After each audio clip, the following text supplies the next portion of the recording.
প্রিয় ছাত্রছাত্রীরা, আগের ভিডিওতে আমরা উত্তল লেন্সের বিভিন্ন অবস্থানে বস্তু থাকলে তার প্রতিবিম্ব কিভাবে গঠিত হয় দেখিয়েছি। তার আগে অবতল লেন্সের ক্ষেত্রেও আমরা দেখিয়েছি প্রতিবিম্ব কিভাবে গঠিত হয়। এবং তোমরা দেখেছো যে উত্তল লেন্সের কেবল একটি অবস্থানে বস্তু থাকলে প্রতিবিম্ব অসৎ এবং সমশীর্ষ হয় এবং আকারে বড় হয়। সেটি হচ্ছে মেরু এবং আলোককেন্দ্র এবং মুখ্য ফোকাসের মধ্যে। আর অবতল লেন্সের ক্ষেত্রে সমস্ত অবস্থানের জন্যই প্রতিবিম্ব সর্বদা অসৎ এবং আকারে ক্ষুদ্র হয়। এবার আমরা দেখাবো লেন্সের ক্ষমতা। তাহলে একটা লেন্সের ক্ষমতা কাকে বলে? একটা লেন্স কি করে না, একটা উত্তল লেন্স হলে সে সমান্তরাল আলোক রশ্মিগুচ্ছকে অভিসারী রশ্মিগুচ্ছে পরিণত করে, আর যদি অবতল লেন্স হয় তাহলে সমান্তরাল আলোক রশ্মিগুচ্ছকে অপসারী রশ্মিগুচ্ছে পরিণত করে।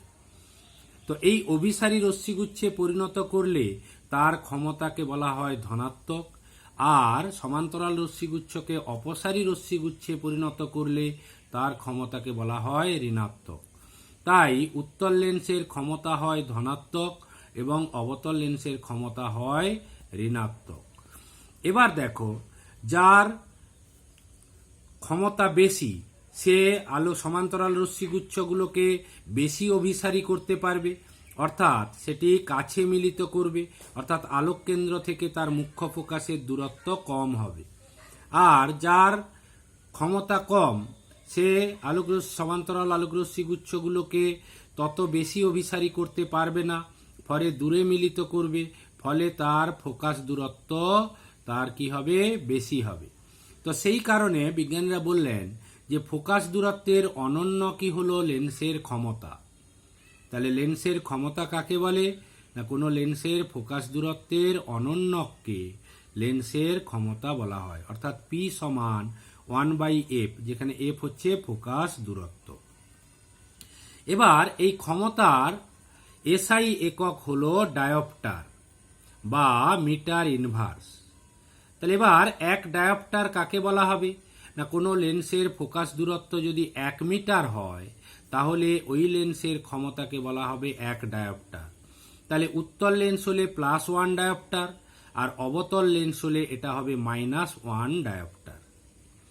আচ্ছা, এবার আমাদের ফোকাস দূরত্ব থেকে ক্ষমতা নির্ণয় করব কিভাবে, এটা দিয়ে ছোট ছোট অঙ্ক থাকে তোমাদের।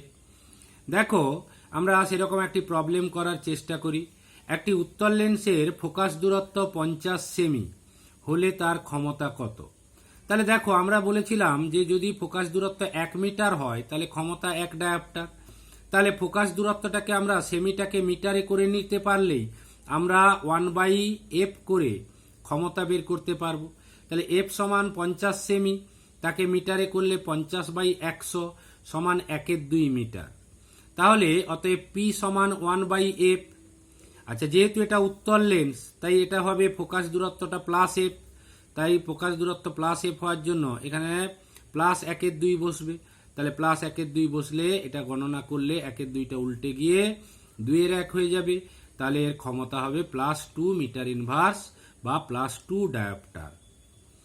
আবার মনে করো কোনো একটি লেন্সের বলা হলো যে ক্ষমতা -0.5 ডায়োপ্টার, তাহলে লেন্সটির ফোকাস দূরত্ব কত?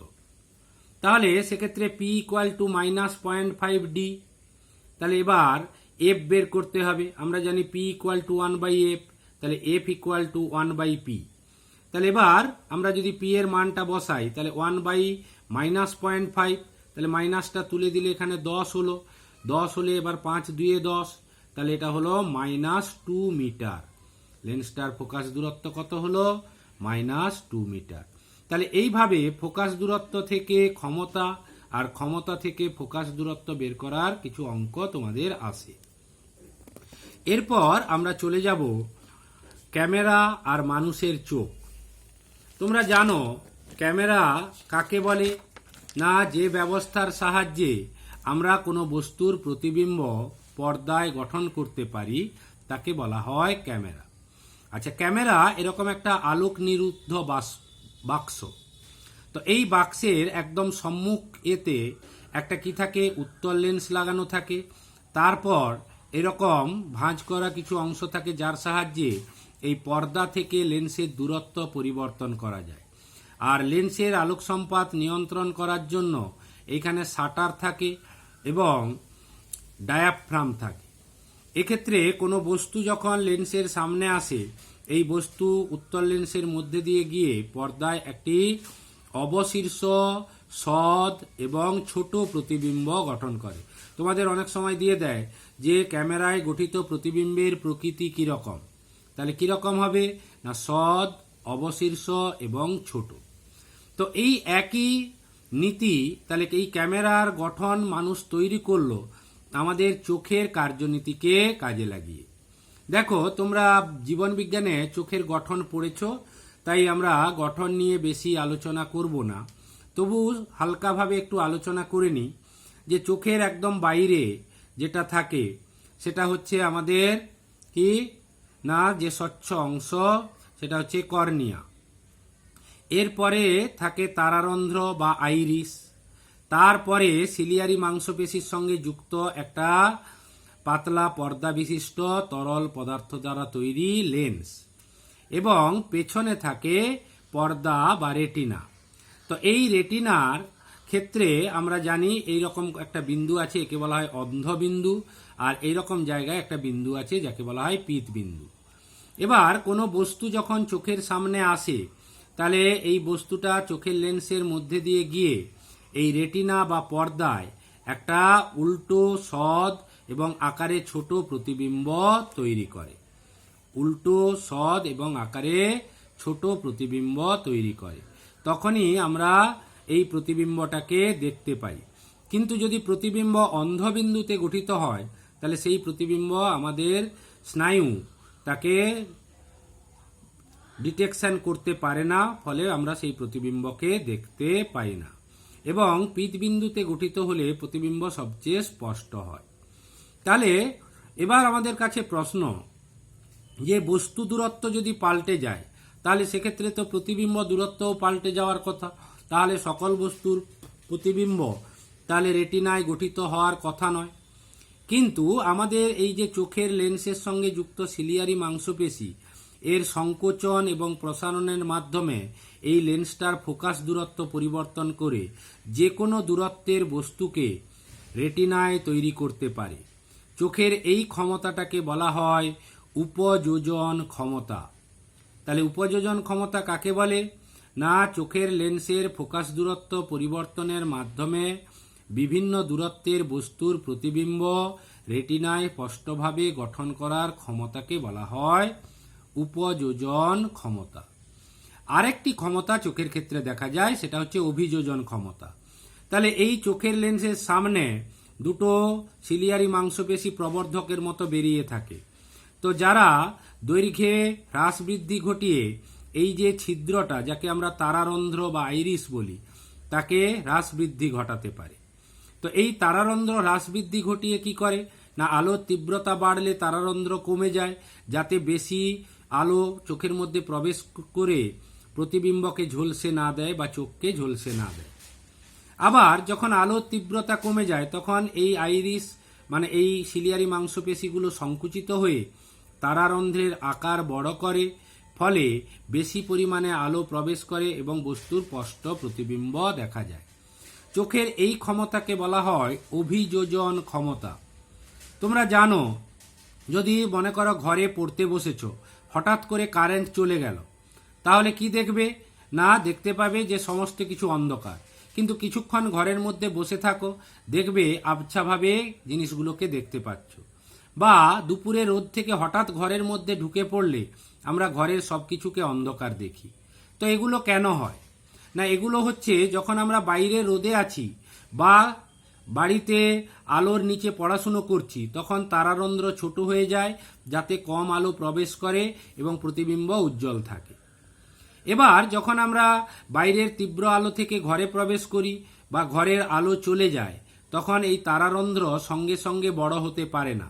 ফলে আমাদের চোখের মধ্যে প্রবিষ্ট আলোর পরিমাণ এত কমে যায় যে আমরা কোনো কিছুকে দেখতে পাই না। আস্তে আস্তে যেই আলোর তীব্রতা কম থাকার জন্য তারারন্ধ্র আবার নিজেকে ক্রমশ আস্তে আস্তে বড় করে। তখন বেশি আলো চোখের মধ্যে প্রবেশ করলে আমরা বস্তুগুলোকে স্পষ্ট দেখতে পাই।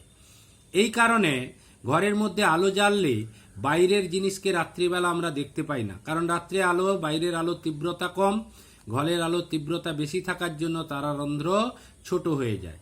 তাহলে এই ক্ষমতাকে চোখের কি বলা হয়? অভিযোজন ক্ষমতা। আচ্ছা, তোমাদের একটা কথা মনে হতে পারে যে স্যার এই তো আমার তো ডান চোখে এরকম একটা প্রতিবিম্ব তৈরি হলো, তাহলে বাম চোখেও তাহলে বস্তুর এরকম একটা প্রতিবিম্ব তৈরি হবে? অবশ্যই তৈরি হয়। তাহলে উভয় চোখেই বস্তুর এরকম সদ অবশীর্ষ ছোট প্রতিবিম্ব তৈরি হয়। তাহলে কি আমরা বস্তুকে দুটো দেখি?